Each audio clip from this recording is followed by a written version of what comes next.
ಈ ಕೆಳಗಿನ ಯಾವ ಆರ್ಟಿಕಲ್ ಭಾರತದ ರಾಷ್ಟ್ರಪತಿಗಳ ದೋಷಾರೋಪಣೆಯ ಬಗ್ಗೆ ಮಾತನಾಡುತ್ತವೆ? ಸರಿಯಾದ ಉತ್ತರ ಆರ್ಟಿಕಲ್ 61. ಈಶಾನ್ಯ ಮಂಡಳಿಯ ಭಾಗವಾಗಿರುವ ರಾಜ್ಯಗಳು ಎಷ್ಟು? ಸರಿಯಾದ ಉತ್ತರ 8. ಕೆಳಗಿನ ಯಾವ ದಶಕಗಳಲ್ಲಿ ಭಾರತವು ಗರಿಷ್ಠ ಸಂಖ್ಯೆಯ ಪ್ರಧಾನಮಂತ್ರಿಗಳನ್ನು ಕಂಡಿತು? ಸರಿಯಾದ ಉತ್ತರ 1991-2000. ಕೆಳಗಿನವರಲ್ಲಿ ಯಾರು ಕಾನೂನು ವಿಷಯಗಳಲ್ಲಿ ಭಾರತ ಸರ್ಕಾರಕ್ಕೆ ಸಲಹೆ ನೀಡುತ್ತಾರೆ?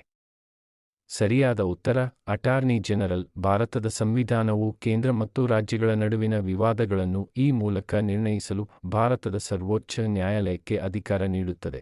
ಸರಿಯಾದ ಉತ್ತರ ಮೂಲ ನ್ಯಾಯವ್ಯಾಪ್ತಿ. ಕೆಳಗಿನವರಲ್ಲಿ ಯಾರು ಭಾರತದ ಕಾರ್ಯನಿರ್ವಾಹಕ ಮುಖ್ಯಸ್ಥರಾಗಿದ್ದಾರೆ?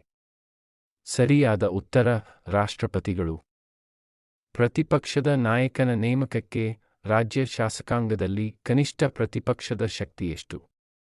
ಸರಿಯಾದ ಉತ್ತರ ಒಟ್ಟು ಸಾಮರ್ಥ್ಯದ 10%. ಭಾರತೀಯ ರಾಷ್ಟ್ರೀಯ ಕಾಂಗ್ರೆಸ್ನ ಈ ಕೆಳಗಿನ ಯಾವ ಅಧಿವೇಶನದಲ್ಲಿ ನಮ್ಮ ರಾಷ್ಟ್ರಗೀತೆಯನ್ನು ಮೊದಲು 27 ಡಿಸೆಂಬರ್ 1911 ಹಾಡಲಾಯಿತು? ಸರಿಯಾದ ಉತ್ತರ ಕಲ್ಕತ್ತಾ. ಜಾತಿ ಮತ್ತು ಧರ್ಮಕ್ಕೆ ಸಂಬಂಧಿಸಿದ ಅಪರಾಧಗಳಿಗೆ ಶಿಕ್ಷೆಯನ್ನು ಒದಗಿಸುವ ನಾಗರಿಕ ಹಕ್ಕುಗಳ ರಕ್ಷಣೆ ಕಾಯ್ದೆಯನ್ನು ಯಾವ ವರ್ಷದಲ್ಲಿ ಅಂಗೀಕರಿಸಲಾಯಿತು? ಸರಿಯಾದ ಉತ್ತರ 1955. ಭಾರತದ ಸರ್ವೋಚ್ಚ ನ್ಯಾಯಾಲಯದ ನ್ಯಾಯಾಧೀಶರಾಗಿ ನೇಮಕಗೊಳ್ಳಲು ಅರ್ಹತೆ ಪಡೆಯಲು ಒಬ್ಬ ವ್ಯಕ್ತಿಯು ಹೈಕೋರ್ಟ್ನಲ್ಲಿ ಎಷ್ಟು ಸಮಯದವರೆಗೆ ಅಭ್ಯಾಸ ಮಾಡಿರಬೇಕು? ಸರಿಯಾದ ಉತ್ತರ 10 ವರ್ಷಗಳು.